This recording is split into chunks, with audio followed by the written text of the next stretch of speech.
بسم اللہ الرحمن الرحیم۔ باب من رفع صوتہ بالعلم۔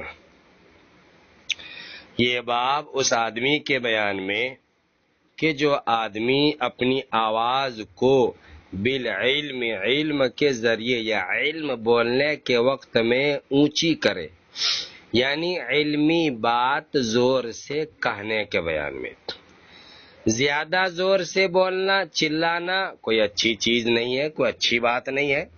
قرآن کہتا ہے ان انکر الاصوات لصوت الحمیر، کہ گدھوں کی جو آواز ہوتی ہے وہ سب سے بری ہوتی ہے، کیونکہ وہ سب سے زیادہ زور اور تیز آواز ہوتی ہے۔ اور ہونٹوں میں بولنا بھی اچھا نہیں ہے، ہونٹ سے بول رہے ہیں، کچھ آواز ہی نہیں نکل رہی ہے، یہ بولنا بھی اچھا نہیں ہے۔ صاف اور درمیانی آواز میں بولنا چاہیے، لیکن اگر ضرورت پڑ جائے تو زور سے بول سکتے ہیں۔ اور حدیث میں یہ واقعہ آ رہا ہے کہ ایک مرتبہ لوگ سفر کر رہے تھے، راستہ میں عصر کی نماز کا وقت آ گیا، لشکر کا اگلا حصہ پانی پر پہنچ کر جلدی جلدی وضو کرنے لگا، کیونکہ نماز کا وقت تنگ ہو رہا تھا۔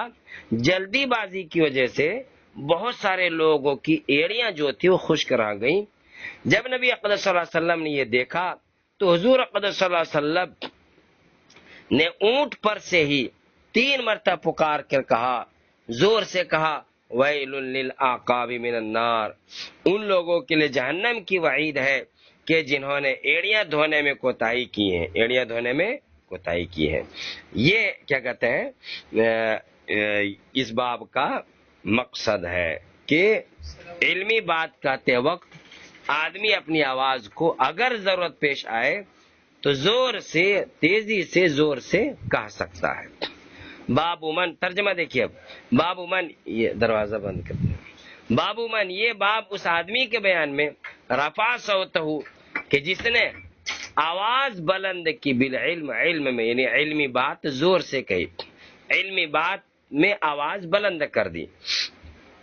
حدیث ہے عبداللہ ابن عمرو بن العاص کی، قالا کہتے ہیں تخلف عنا النبی صلی اللہ علیہ وسلم، کہ حضرت نبی اقدس صلی اللہ علیہ وسلم ہم سے پیچھے رہ گئے، فی سفر، کسی سفر میں، سافرناہا، جو سفر ہم نے نبی اقدس صلی اللہ علیہ وسلم کے ساتھ کیا، فادرکنا، تو نبی ادرکا، پا لیا، نہ ہم کو، ادرکا فاعل نبی صلی اللہ علیہ وسلم، حضرت نبی اقدس صلی اللہ علیہ وسلم نے پا لیا ہم کو، وقد درا، حالانکہ یہ حالیہ ہے، ارحقنا، ارحقنا کا ترجمہ بین سطور میں دیکھیے نیچے لکھا ہے اخرنا، ہم مؤخر کر چکے تھے، الصلاۃ، نماز کو، یعنی نماز میں دیری ہو گئی تھی، نماز میں کیا ہو گئی تھی؟ دیری ہو گئی تھی، دیری ہو گئی تھی۔ اور ایک نسخے میں ہے ارحقتنا الصلاۃ، صلاۃ اب اس کا فاعل ہو جائے گا کہ نماز نے ہمیں دیری میں لگا دیا تھا، یعنی نماز میں ہمیں پڑھنے میں دیری ہو گئی تھی، ٹھیک ہے۔ وَنَحْنُ نَتَوَضَّأُ، اور ہم وضو کر رہے تھے، اور ہم وضو کر رہے تھے، فَجَعَلْنَا نَمْسَحُ عَلَىٰ أَرْجُلِنَا، تو ہم، جعلنا کا ترجمہ ہوگا لگے، نمسح، ہم مسح کرنے لگے، فَجَعَلْنَا نَمْسَحُ، ہم مسح کرنے لگے، عَلَىٰ أَرْجُلِنَا، اپنے پاؤں پر، فَنَادَى بِأَعْلَىٰ صَوْتِهِ، تو آواز دی، نادا، نبی صلی اللہ علیہ وسلم نے آواز دی، بِأَعْلَىٰ صَوْتِهِ، اونچی آواز سے، اعلیٰ کے معنی اونچائی اور صوت کے معنی آواز، نادا، آواز دی، اونچی آواز سے، یعنی اونچی آواز دی، زور سے نبی صلی اللہ علیہ وسلم نے پکارا، فنادا بِأَعْلَىٰ صَوْتِهِ، تو زور سے نبی اقدس صلی اللہ علیہ وسلم نے ہم کو پکارا۔ اور یہ عصر کا وقت تھا، یہ کس کا وقت تھا؟ عصر کا وقت تھا۔ نصر الباری والے نے اسی طرح لکھا ہے۔ کیا کہا نبی صلی اللہ علیہ وسلم نے؟ وَيْلٌ اچھا یہاں دیکھو آیا نَمْسَحُ عَلَىٰ أَرْجُلِنَا، ہم اپنے پاؤں پر مسح کر رہے تھے، تو مسح کرنے سے مراد حقیقی مسح کرنا نہیں ہے کہ آپ پانی ہاتھ میں لیتے ہیں، پانی جھڑک دیتے ہیں اور پھر سر پر پھیر لیتے ہیں، یہ مسح کرنا مراد نہیں ہے، یہ مسح کرنا مراد نہیں۔ مسح کا تو معنی ہے امرار الید المبتلۃ علی العضو، کہ بھیگے ہوئے ہاتھ کو عضو پر پھیرنا، یہ یہاں پر مسح مراد نہیں ہے، بلکہ یہاں پر مسح سے مراد ہے غسل خفیف، یعنی جلدی جلدی میں ہم پاؤں دھو تو رہے تھے لیکن دھونا ہلکا ہو جا رہا تھا، ایسا ہلکا ہو جا رہا تھا گویا کہ مسح کیا جا رہا ہو، گویا کیا کیا جا رہا ہو، مسح کیا جا رہا ہو، یہ مطلب ہے۔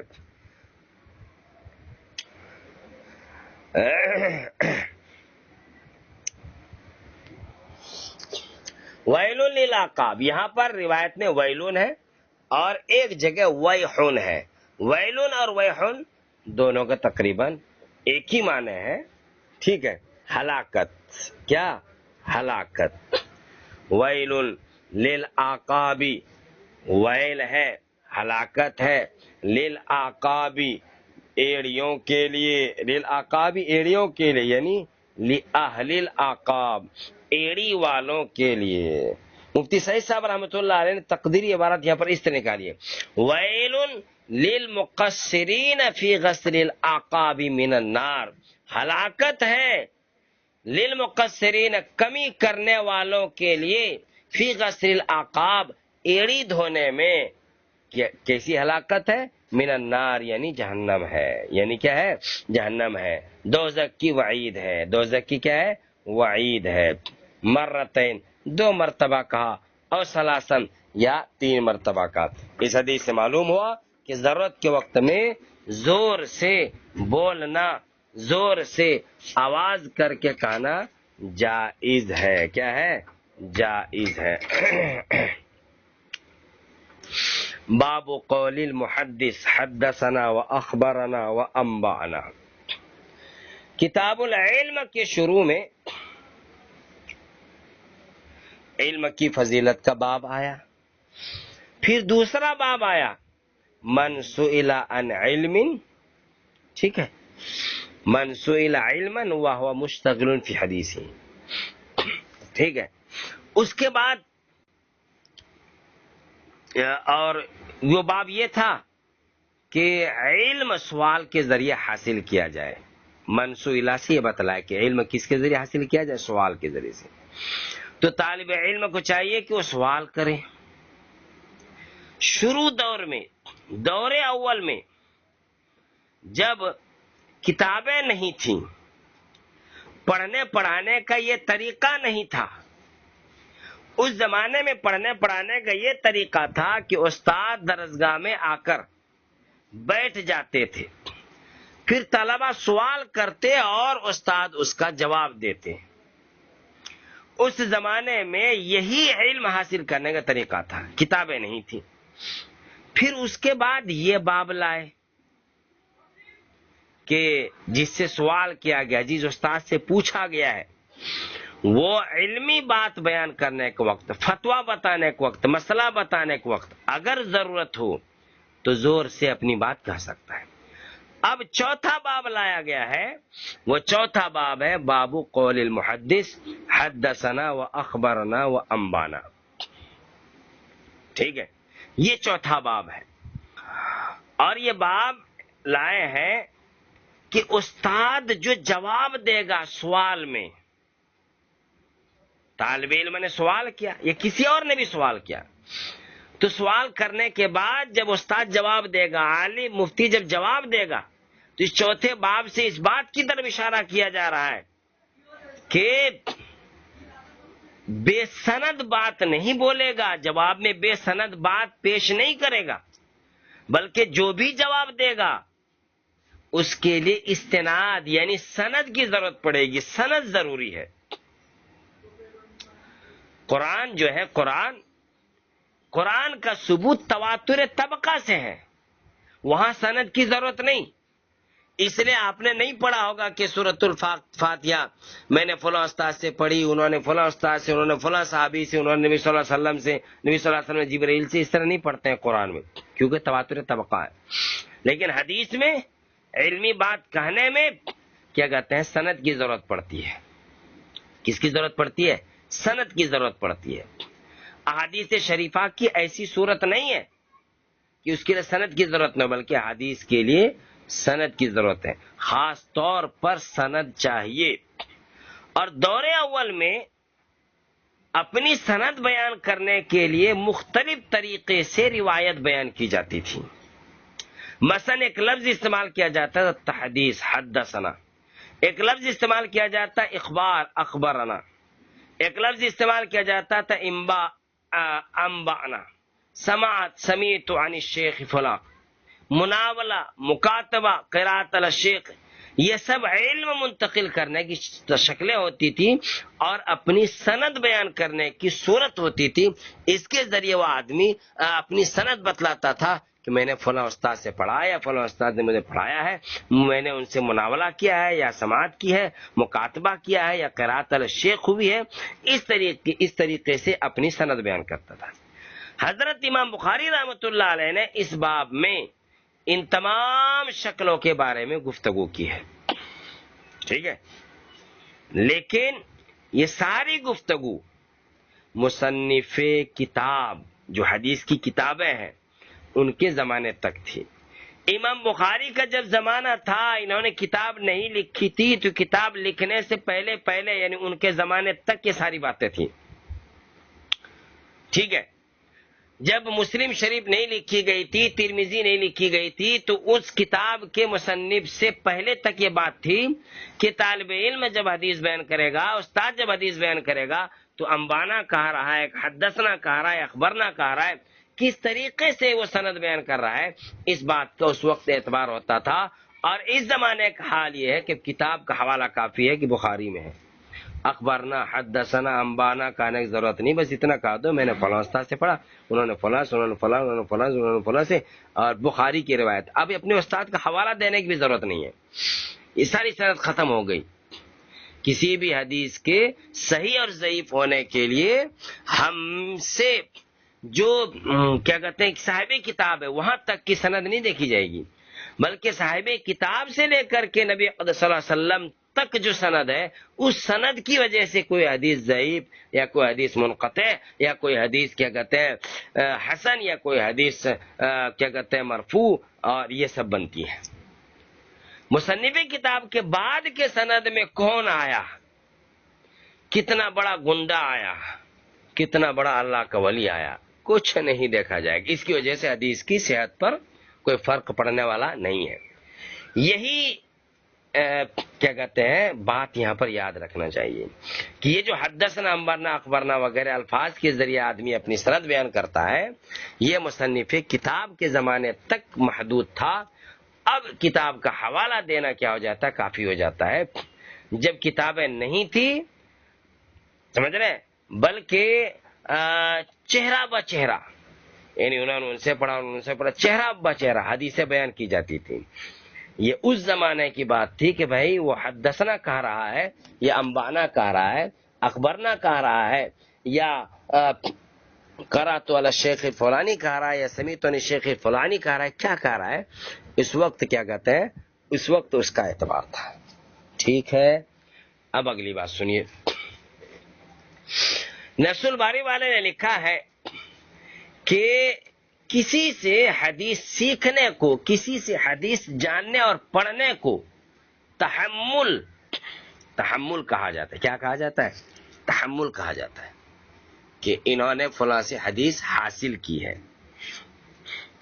اور اس کے لیے کیا ہے، سند ضروری ہے۔ تم نے فلاں سے پڑھی ہے، تم نے فلاں سے پڑھی ہے، انہوں نے فلاں سے پڑھی ہے، سند ضروری ہے۔ اگر یہ سند نہ ہو تو پھر کوئی بھی کچھ کہہ دے گا۔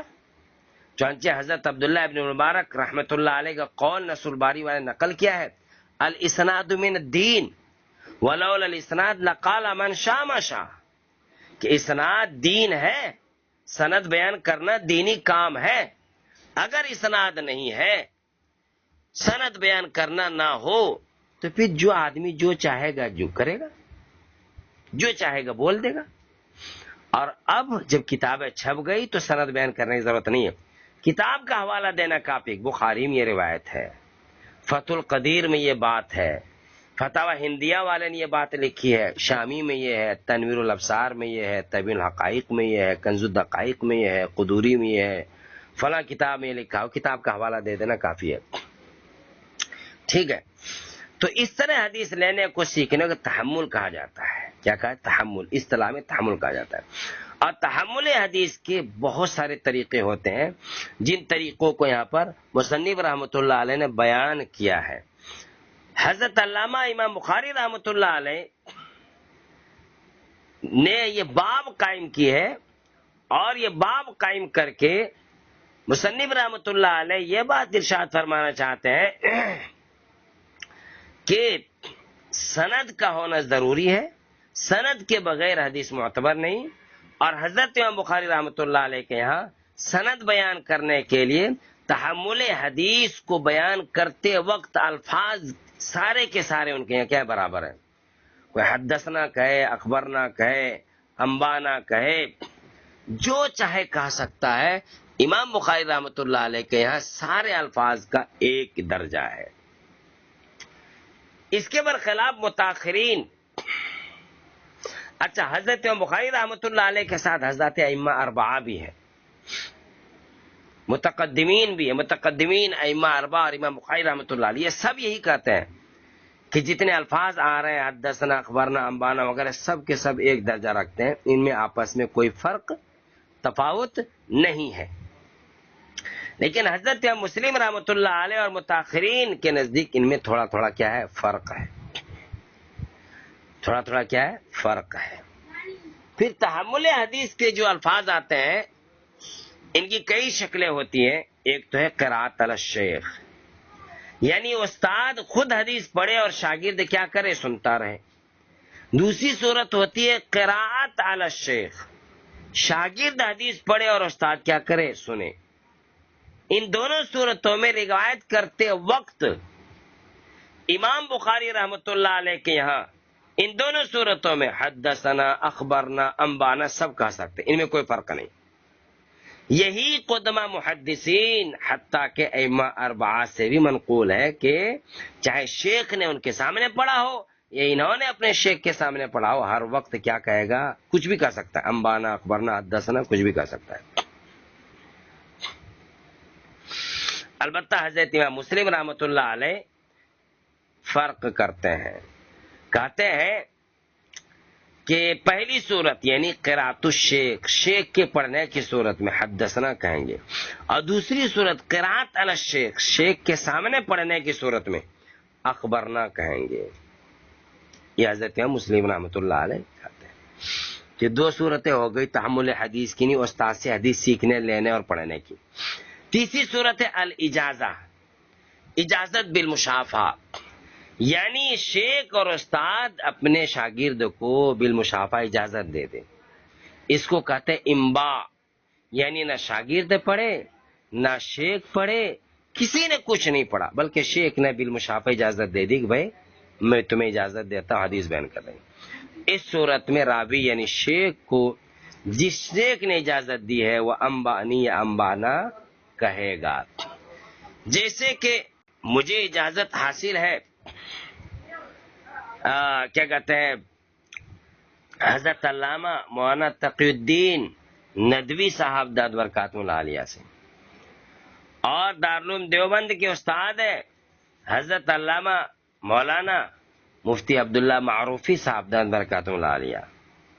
یہ اسی طرح مجھے پڑھانے کی اجازت حاصل ہے شیخ امیر المؤمنین فی الحدیث شیخ الحدیث مولانا محمد یونس صاحب رحمۃ اللہ علیہ سے.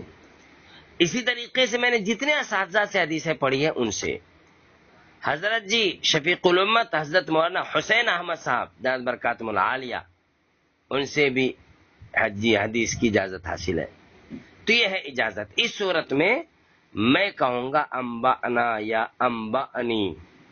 یہ چوتھی صورت ہے مناولہ، مناولہ کے لیے آگے مستقل باب آ رہا ہے. ایک پانچویں صورت ہے مکاتبہ، یا اسی کا دوسرا نام ہے مراسلہ. تو جب مناولہ آئے گا تو مناولہ میں اس کا بیان آ رہا ہے.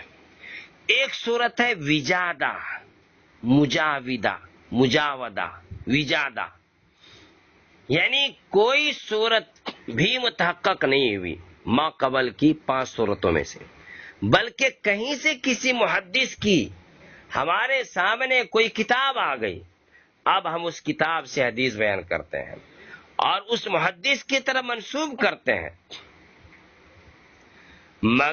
اس حدیث کیا کرتے ہیں؟ منسوب کرتے اور کہتے ہیں وجدت فی کتاب فلاں، وجدت فی مخطوطۃ فلاں، کہ میں نے یہ حدیث فلاں کے مخطوطہ فلاں کی کتاب میں اس طرح پائی ہے، مگر یہ لفظ عرب سے منقول نہیں ہے، بلکہ یہ تیار کیا گیا ہے، عجمیوں نے بھی زیادہ لفظ تیار کیا ہے۔ ٹھیک ہے، امید کے بات سمجھ میں آئی ہوگی۔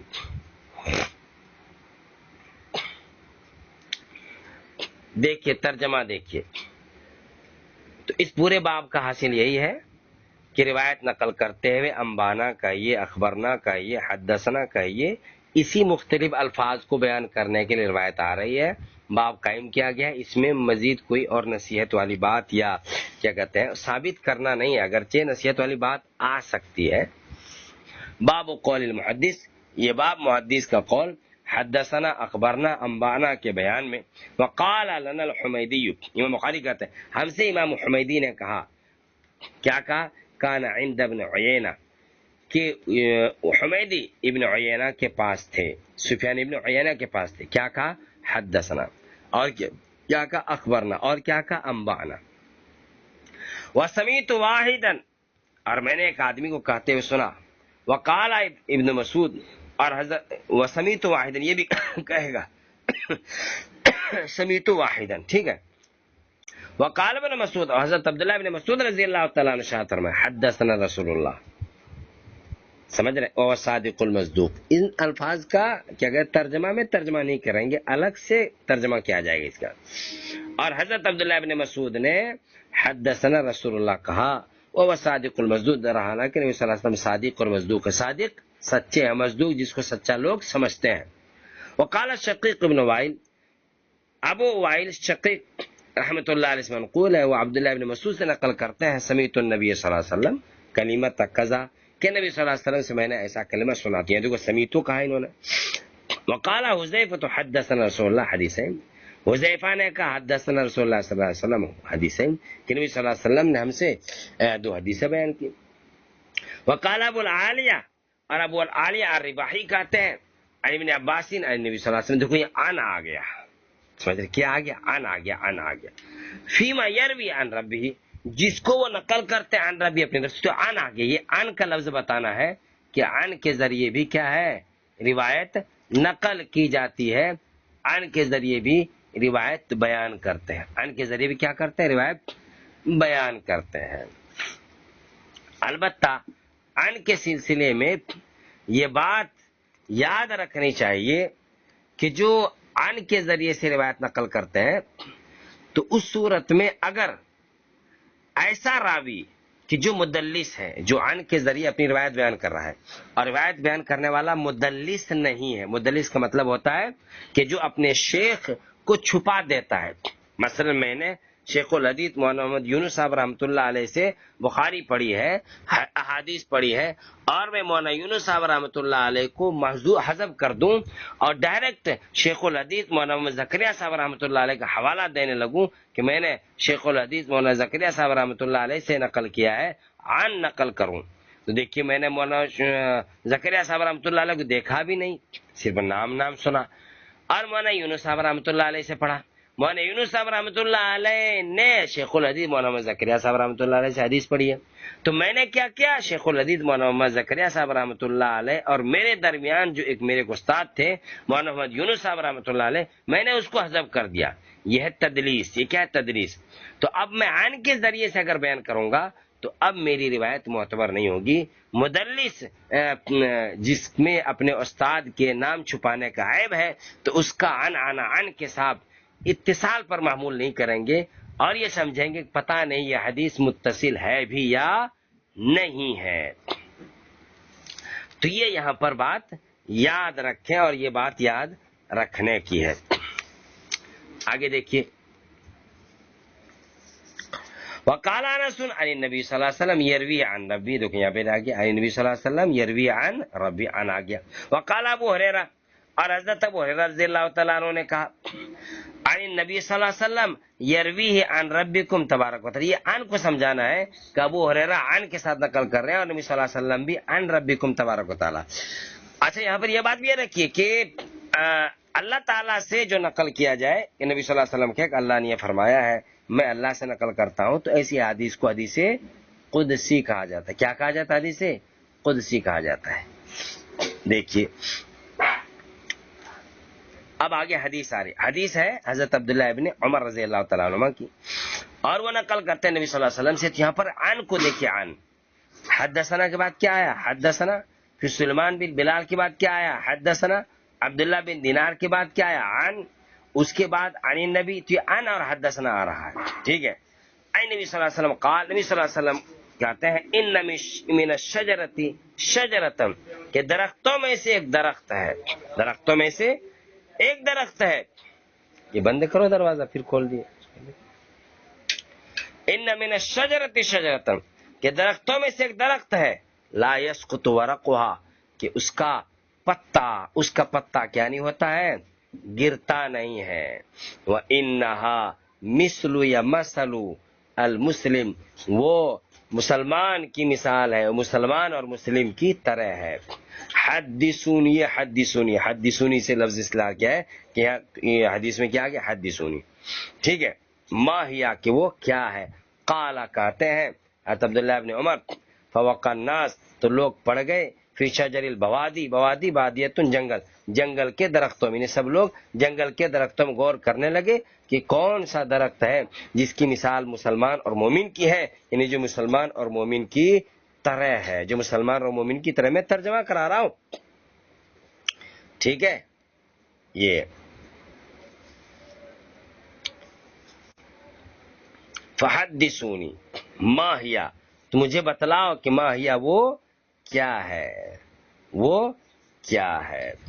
اچھا دیکھیے، مسلم کو نبی اقدس صلی اللہ علیہ وسلم، اچھا یہاں پر اللہ اس کو تو ورقوا، اس میں اشارہ ہے مسلمان کے ساتھ یہ کر رہے ہیں نا، تشبیہ دے رہے ہیں، تو تشبیہ دے کر کے یہ جملہ کہنا لا یسقط ورقتها، نصر الباری والے نے اپنی شرح نصر الباری میں لکھا ہے، حضرت اللہ مولانا عثمان غنی صاحب رحمت اللہ علیہ نے، کہ لا یسقطها، یہ تشبیہ دینے کے بعد کہا ہے لا یسقطها، کہ اس کا درخت کا پتا ختم نہیں ہوتا ہے، اس میں اشارہ ہے کہ مومن کی دعا رد نہیں ہوتی ہے، قبولیت کی طرف اشارہ ہے، قبولیت کی طرف کیا اشارہ ہے، کہ جس طرح اس درخت کا پتا ختم نہیں ہوتا، اسی طرح مومن کی دعا بھی ختم نہیں ہوتی ہے، بغیر اجر کے دعا جاتی نہیں ہے، بلکہ کچھ نہ کچھ اجر دنیا میں یا آخرت میں جو مانگا ہے وہی یا اس کے علاوہ کچھ اور